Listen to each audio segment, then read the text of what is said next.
السلام علیکم لسنرز، آئیے سچی کہانیوں کے سلسلے کی ایک نئی کہانی سنتے ہیں جس کا عنوان ہے سرپرائز۔ تو آئیے شروع کرتے ہیں۔ میں کچن میں رات کا کھانا بنانے میں مصروف تھی جب وقار کی جھلک نظر آئی۔ وہ لاؤنج سے گزر کر بیڈ روم کی طرف جاتا دکھائی دیا۔ آفس سے آتے ہی اس کا نہا کر کپڑے بدلنا موسم گرما کے معمولات میں شامل تھا۔ میں اس کی پشت کو دیکھتے ہوئے مسکرا دی اور تیزی سے ہاتھ چلانے لگی۔ میں ڈائننگ ٹیبل پر کھانے کے برتن لگا رہی تھی۔ وہ کپڑے چینج کر کے کمرے سے باہر آیا۔ سفید کاٹن کے شلوار قمیض میں وہ بہت ہینڈسم اور فریش دکھائی دے رہا تھا۔ میں اس کی طرف دیکھ کر انداز دلربائی سے مسکرائی تو اس نے بھی میری مسکراہٹ کا جواب مسکراہٹ سے دیا۔ وقار کہنے کو تو میرا شوہر تھا، مگر مجھے شوہر سے زیادہ وہ ایک محبوب کے روپ میں دکھائی دیتا۔ وہی ایک دنیا میں میرا واحد اور سب سے نزدیکی رشتہ تھا جسے میں دیکھ دیکھ کر جیتی تھی۔ میرا شمار دنیا کی ان چند عورتوں میں ہوتا تھا جو اپنے شوہروں سے جنون کی حد تک محبت کرتی ہیں۔ کیا بنایا ہے آج کھانے میں؟ اس نے آستینے چڑھاتے ہوئے پوچھا۔ قیمہ مٹر، میں نے خوش دلی سے جواب دیا اور اس کے لیے سالن پلیٹ میں نکالنے لگی۔ دونوں نے خوشگوار ماحول میں کھانا کھایا۔ چائے بیڈ روم میں لے آؤ، وقار یہ کہہ کر کمرے میں چلا گیا اور میں نے چائے بنانے کے لیے کچن کا رخ کیا۔ چائے پینے کے دوران بھی ہلکی پھلکی باتیں کرتے رہے اور پھر جلدی سو گئے۔ اگلے دن روزمرہ روٹین کے مطابق وقار کو ناشتہ کروایا۔ وہ آفس کے لیے نکل گیا اور میں گھر کے کام کاج میں مصروف ہو گئی۔ کچن کا کام نمٹانے کے بعد باقی گھر کی صفائی کا ارادہ کیا۔ بیڈ روم میں گئی اور چیزیں سمیٹنے لگی۔ بیڈ شیٹ بچھائی، کمبل طے کر کے رکھے تو اچانک صوفے پر پڑے ہوئے وقار کے کوٹ پر نظر پڑی۔ لائٹ گرے کلر کا کوٹ بے ترتیبی سے پڑا تھا۔ وقار اپنی چیزوں کے معاملے میں ایسا ہی بے پرواہ تھا۔ اس کی ہر چیز کا مجھے ہی خیال رکھنا پڑتا تھا، بالکل کسی بچے کی طرح۔ وقار سے میری شادی کو 5 سال ہونے کو آ رہے تھے۔ ابھی تک بچوں جیسی نعمت سے محروم تھی۔ کئی بار میں اسے ہنس کر کہہ چکی تھی کہ تم اپنی چیزیں اسی لیے جگہ جگہ بکھرائے رکھتے ہو تاکہ مجھے بچوں کی کمی محسوس نہ ہو۔ وہ بھی فٹ سے جواب دیتا، جب اللہ تعالیٰ بچے دے گا تو میں سدھر جاؤں گا اور تب اپنی چیزیں خود ہی سمیٹ لیا کروں گا۔ میں نے صوفے پر پڑا ہوا وہ گرے کوٹ اٹھایا اور الماری کی طرف بڑھی تاکہ اسے ہینگر کر سکوں۔ کوٹ کو ہینگر کرتے ہوئے اچانک ایک سرخ دھبے پر نظر پڑی۔ میں ٹھٹک گئی اور سے سرخ رنگ کے دھبے کو دیکھنے لگی۔ یہ کوٹ کی پشت پر کندھے کے پاس تھا۔ غور کیا تو پیروں کے نیچے سے زمین سرکتی ہوئی محسوس ہوئی۔ یہ سرخ رنگ کا دھبا لپسٹک کا نشان تھا۔ ایسا لگ رہا تھا جیسے کسی عورت نے اپنے لپسٹک سے لتھڑے ہوئے ہونٹ اس جگہ پر رکھے ہوں۔ میں شاکڈ رہ گئی۔ پھٹی پھٹی آنکھوں سے کچھ دیر تک لپسٹک کے نشان کو غور سے دیکھتی رہی، پھر کوٹ کا باریک بینی سے جائزہ لیا۔ 2-3 لمبے لمبے نسوانی بال بھی چمٹے ہوئے دکھائی دیے۔ اوہ مائی گاڈ! کون ہو سکتی ہے وہ عورت جو وقار کے اس قدر قریب آئی کہ اسے آگے سوچنے کی ہمت نہ پڑی۔ میرا پورا وجود جیسے زلزلوں کی زد میں تھا اور دماغ بھی ایک فکرے کے علاوہ مزید کچھ سوچنے سمجھنے کی صلاحیت سے عاری ہو چکا تھا، اور وہ فکرہ کسی وزنی ہتھوڑے کی مانند پندار کو پاش پاش کر رہا تھا۔ وقار مجھ سے بے وفائی کر رہا ہے؟ اس فکرے کی بازگشت نے مجھے لمحوں میں جیسے اتمویا سا کر دیا۔ جسم کی ساری انرجی جیسے کسی نے کھینچ لی۔ میں نے ڈھال سی وہیں صوفے پر گرنے والے انداز میں بیٹھ گئی۔ وہ کوٹ ابھی تک میرے ہاتھ میں تھا۔ یہ تم نے کیا کیا وقار؟ اپنی چاہتوں اور وفاؤں کے بدلے صرف ایک چیز ہی تو مانگی تھی اور تم وہ بھی نہ دے سکے۔ تمہاری خاطر ہر قربانی دی، خود کو بھول گئی، رول گئی تمہارے پیچھے، مگر کبھی کوئی ڈیمانڈ نہ کی، کبھی کوئی صلاح نہ مانگا۔ شروع دن سے ہی ایک ہی چیز کی طلبگار ہوئی۔ مجھے اپنی شادی کی رات یاد آئی۔ وقار، میں تمہاری ہر خامی کو برداشت کر لوں گی، مگر کبھی زندگی میں مجھے دھوکہ مت دینا، مجھ سے بے وفائی مت کرنا۔ تمہارا وجود اور محبت میں کبھی شراکت برداشت نہیں کر سکوں گی، اور کبھی اگر تم نے کوئی ایسا قدم اٹھایا تو تمہاری جان لے لوں گی اور ساتھ میں اپنی بھی۔ اپنی سہاگرات کو اپنے کہے ہوئے یہ الفاظ میرے کانوں میں گونج رہے تھے اور آنکھوں سے آنسو بہہ رہے تھے۔ رو رو کے جب ہلکان ہو گئی تو خود کو سمیٹا، آنسو پوچھے، گیلا کپڑا لے کر لپسٹک کا نشان اچھی طرح صاف کیا اور چپکے ہوئے بال بھی کوٹ سے اتار دیے، کوٹ کو ہینگر کر کے الماری میں لٹکایا، منہ دھو کر ٹاول سے خشک کیا اور پھر سے ساری صورتحال پر غور کرنے لگی۔ یہ تو طے تھا کہ مرد ایسی صورتحال میں بیوی کی تفتیش اور جرح کرنے پر چڑھ جاتے ہیں اور ایسے جھگڑے نتیجہ خیز ثابت نہیں ہوتے۔ میرے سامنے میری ماں کی پوری زندگی نمونہ تھی۔ وہ ساری عمر میرے باپ کی بے وفائی پر کڑتی رہی، سلگتی رہی، جھگڑتی رہی، مگر نتیجہ کیا نکلا؟ باپ نے چھپ کر دوسری شادی کر لی اور میری ماں کے سامنے ڈھٹائی سے یہی کہتا رہا کہ میرا کسی سے کوئی چکر یا افیئر نہیں ہے۔ وہ دوسری عورت سے بچے پیدا کرتا رہا اور ماں کے ہر الزام کو جھٹلاتا رہا۔ میں نے اپنا بچپن اور جوانی سخت تناؤ بھرے ماحول میں گزاری۔ میں نے اپنے گھریلو ماحول میں سکون نام کی کوئی چیز کبھی نہیں دیکھی۔ بچپن میں ہی ماں باپ کو آپس میں لڑتے جھگڑتے اور ایک دوسرے پر الزام تراشیاں کرتے دیکھا تھا۔ ماں کو روتا بلکتا دیکھتی تو مجھے اپنے باپ سے نفرت محسوس ہونے لگتی اور ماں سے ہمدردی۔ جب تک بات صرف شک و شبہات تک رہی، میں یہی سمجھتی رہی کہ ہو سکتا ہے یہ صرف امی کا وہم ہو کہ ابو باہر کسی دوسری عورت میں دلچسپی لیتے ہیں۔ مگر جب باوثوق ذرائع سے یہ پکی خبر ملی کہ ابو دوسری شادی کر چکے ہیں اور اس دوسری بیوی سے ان کے 2 بچے بھی ہیں، تو سب کچھ کھل کر سامنے آ گیا۔ مجھے آج بھی وہ دن اچھی طرح یاد ہے۔ ابو شام کو گھر آئے تو ہمارے گھر میں ایک خونریز معرکہ ہوا۔ امی نے یہ بات پورے ثبوتوں کے ساتھ سامنے رکھی تو ابو انکار نہ کر سکے اور وہ مان گئے کہ انہوں نے واقعی دوسری شادی کر لی ہے اور اس بیوی سے 2 بچے بھی ہیں۔ مگر جواز یہ بتایا کہ تم سے میرا کوئی بیٹا نہیں تھا، صرف ایک بیٹی تھی اور میں نے بیٹے کی خواہش میں دوسری شادی کی ہے اور ایسا کرنا میرا فطری اور شرعی حق ہے۔ میں جو پاس بیٹھی سب کچھ سن رہی تھی، تب زندگی میں پہلی بار مجھے اپنے باپ سے بے انتہا نفرت محسوس ہوئی، جس نے میری ذات کو بے توقیر سمجھا تھا۔ کیا ہوا؟ جو میں بیٹا نہیں بیٹی تھی، مگر تھی تو ان کی اولاد۔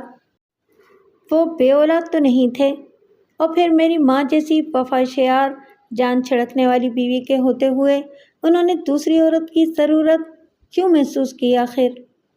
دوسری شادی کا راز آشکارا ہونے کے بعد ابو کھلم کھلا دوسری بیوی کے پاس آنے جانے لگے۔ وہ ہمارے گھر کم کم آتے۔ ان کا زیادہ وقت اپنی دوسری فیملی کے ساتھ گزرنے لگا۔ اب انہیں کسی بات کا ڈر نہیں تھا۔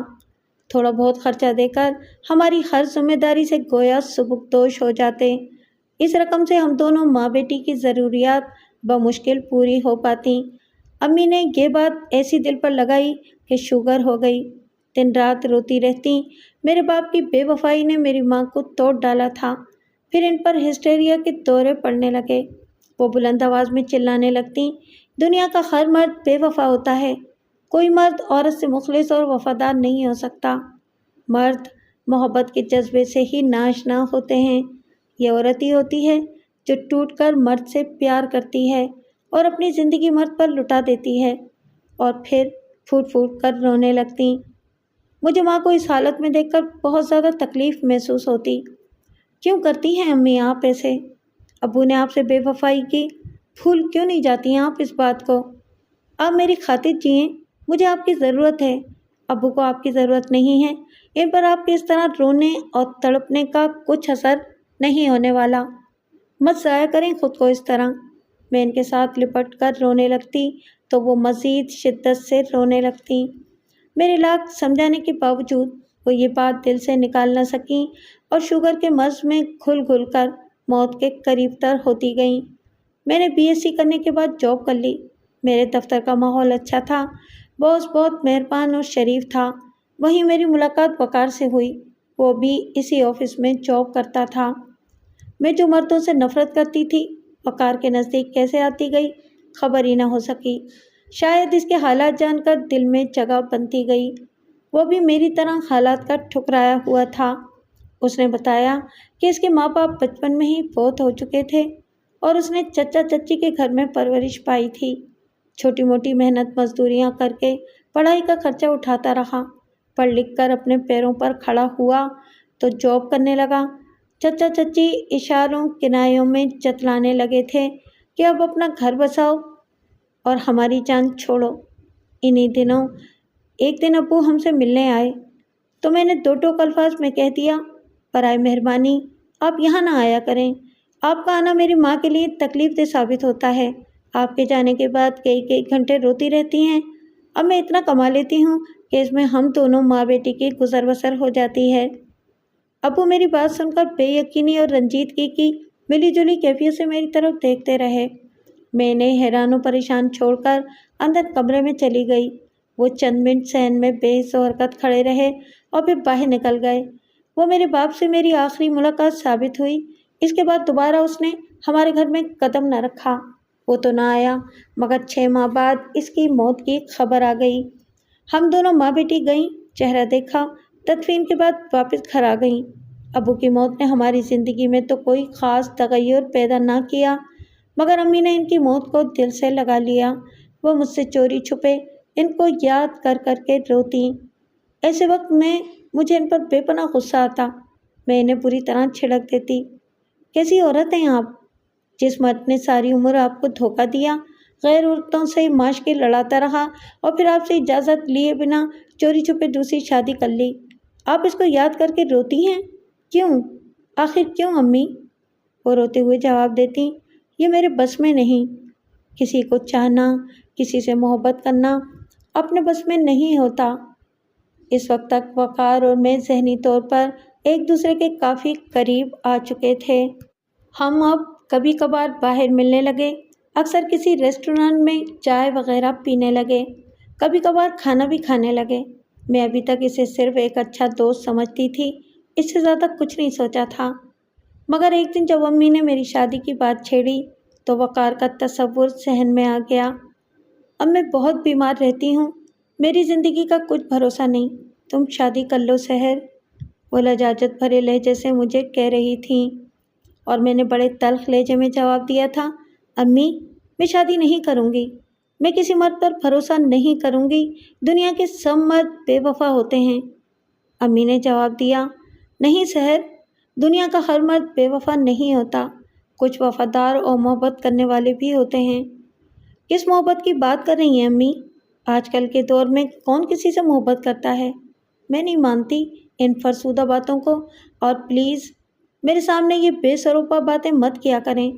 میں نے جھنجھلا کر جواب دیا، اچھا مت مانو، نہ کرنا کسی سے محبت، مگر پلیز شادی کر لو، میرے دماغ سے بوجھ اتار دو، میں اپنی زندگی میں تمہارا گھر بسا دیکھنا چاہتی ہوں۔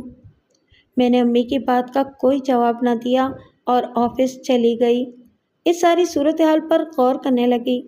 آفس میں بھی سارا دن امی کی کہی ہوئی باتیں ذہن میں چکراتی رہیں۔ اب میں بھی اپنی شادی کے متعلق سنجیدگی سے سوچ رہی تھی۔ امی کی زندگی میں تو مجھے کسی سے کوئی مسئلہ نہیں تھا، مگر جانتی تھی کہ ان کی آنکھیں بند کرتے ہی معاشرے میں کھلے عام پھرنے والے بھیڑیے اور گدھ میرا جینا حرام کر دیں گے۔ میرے لیے اپنی لائف کو سیکیور کرنے کی خاطر شادی کرنا ایک ناگزیر عمل تھا۔ بطور جیون ساتھی نظر انتخاب وقار پر جا ٹھہری۔ اس کے علاوہ کسی پر یقین کرنے کو دل نہیں چاہ رہا تھا، کیونکہ ہر ایک کی نظر میرے 5 مرلے کے مکان پر جمی تھی جو اس وقت میری ملکیت تھا۔ ان دنوں میرے لیے کئی پروپوزل آئے مگر میں سب کو انکار کرتی چلی گئی۔ ان ٹھکرائے ہوئے امیدواروں میں ایک نام عاطف کا بھی تھا۔ وہ میرا تایا زاد تھا، پڑھا لکھا اور برسر روزگار تھا، مگر ان ماں بیٹے کی آنکھوں میں بھی مجھ سے زیادہ میرے مکان کی ہرس اور طلب دکھائی دی۔ اور ویسے بھی ساری زندگی اس تایا اور اس کی فیملی نے پلٹ کر کبھی ہماری خبر نہیں لی تھی۔ ماں کے مرتے ہی، باپ کے مرتے ہی رشتہ مانگنے چلے آئے۔ چند دنوں بعد اپنی بات پر سوچ بچار میں کرتی رہی اور پھر وقار سے 2 ٹوک بات کرنے کا فیصلہ کر لیا۔ ایک دن ریسٹورانٹ میں ہم سموسوں اور کولڈ ڈرنک سے لطف اندوز ہو رہے تھے جب میں نے بات چھیڑی، میں اس کا اندیا لینا چاہتی تھی، یہ بھی تو ہو سکتا تھا کہ اس کی پسند کوئی اور ہو۔ یا پھر وہ بچپن میں کسی سے منسوب ہو؟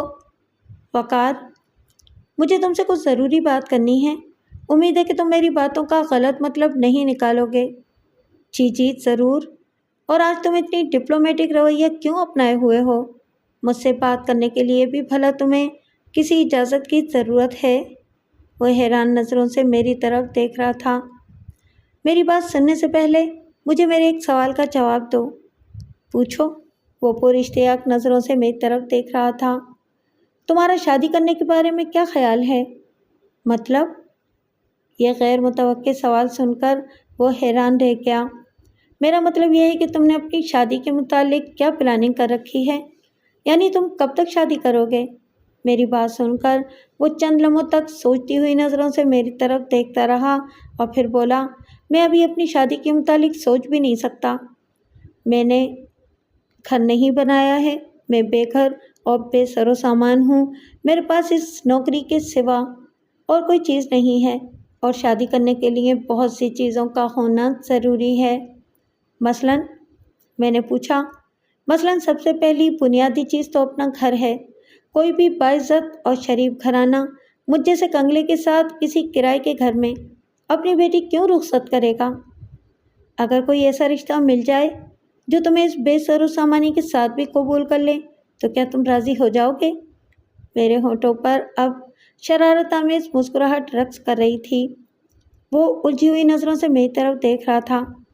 کیا کہنا چاہتی ہو؟ کھل کر کہو۔ مجھ سے شادی کرو گے؟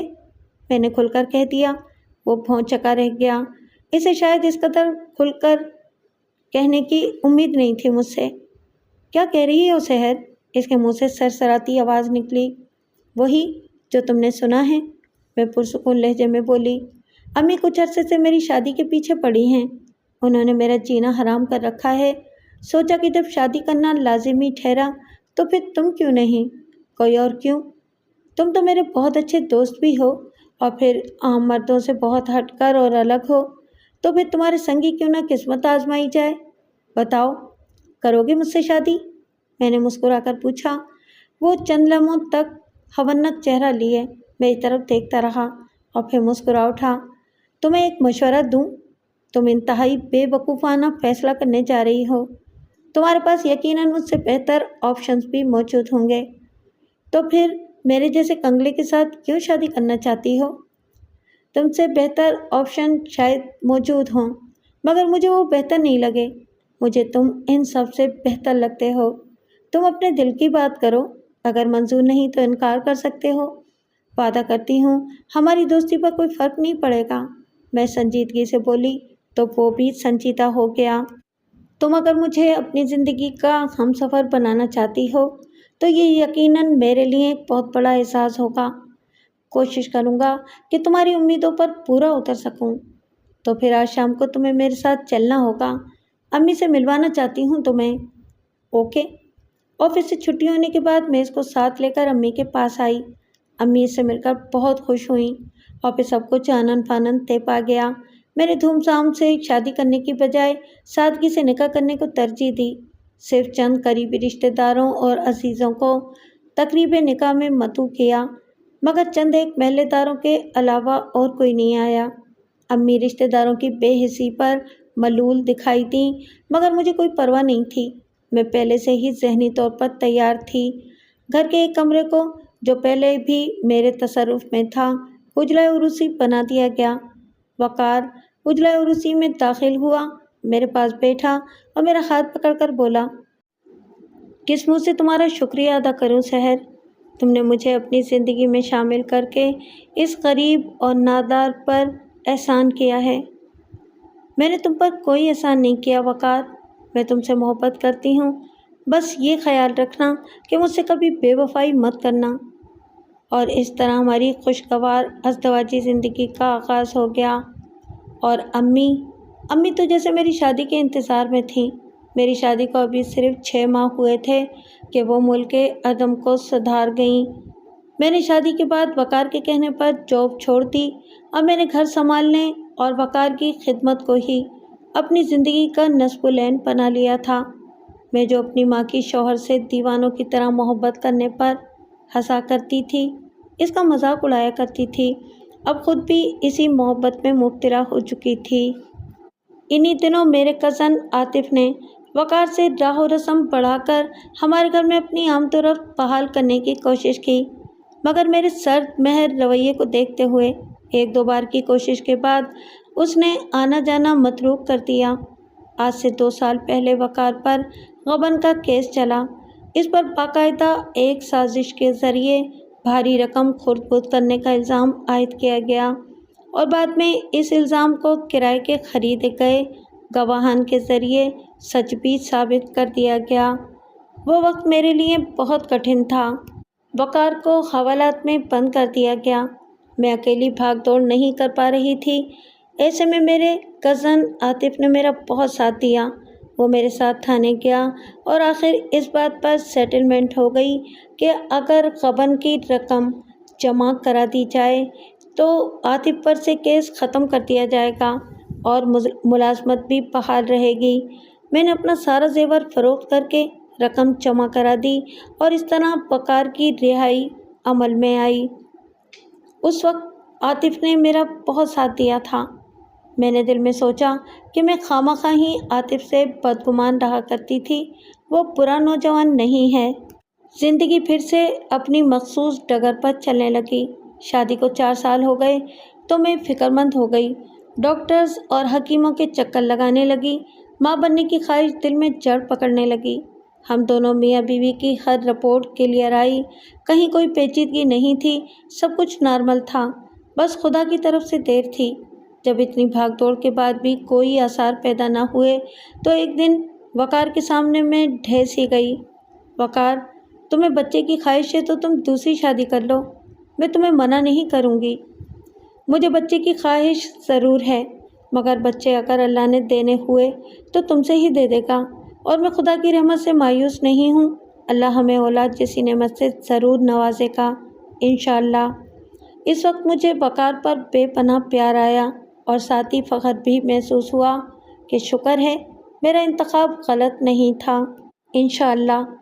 میں نے صدقے دل سے کہا، مگر یہ یاد رکھنا وقار، جب کبھی بھی دوسری شادی کی خواہش دل میں پیدا ہو تو میرے اعتماد و بھروسے کو توڑتے ہوئے چوری چھپے یہ کام مت کرنا۔ مجھے بتانا، اپنے ہاتھوں سے تمہاری دلہن کو بیاہ کر اس گھر میں لاؤں گی۔